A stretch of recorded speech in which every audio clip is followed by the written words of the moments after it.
Cinema ఇండస్ట్రీలో రచయితలు దర్శకులుగా మారి విజయాల పరంపర కొనసాగుతుంది. వీరిలో ముఖ్యంగా చెప్పుకోవాలంటే త్రివిక్రమ్ శ్రీనివాస్, కొరటాల శివ. వీరిద్దరూ సినిమాలు తీసి తామేంటో నిరూపించుకున్నారు. వీరెందుకు దర్శకులుగా మారారంటే సినిమా విజయానికి కథా రచయిత ఎంతో కీలకం. అయితే వీరి పేర్లు ఎక్కడా బయటికి రావు. సినిమా క్రెడిట్ అంతా దర్శకుడు, హీరోలకే పోతోంది. దీంతో విసుగు చెందిన వీరు ఇలా దర్శకుల అవతారం ఎత్తారు. ప్రస్తుతం వీరితో జత కలుస్తున్నాడు వక్కంతం వంశీ. తాము పనిచేసిన దర్శకుల వద్ద పడిన ఇబ్బందులను ఇటీవల కొరటాల బయటపెట్టగా తాజాగా వక్కంతం వంశీ కూడా నోరు విప్పాడు.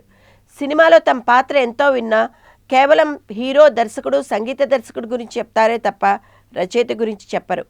కార్యక్రమం పూర్తయిన తర్వాత సారీ మీ పేరు చెప్పడం మర్చిపోయా అంటూ తప్పించుకుంటారని వంశీ ఆవేదన వ్యక్తం చేశాడు.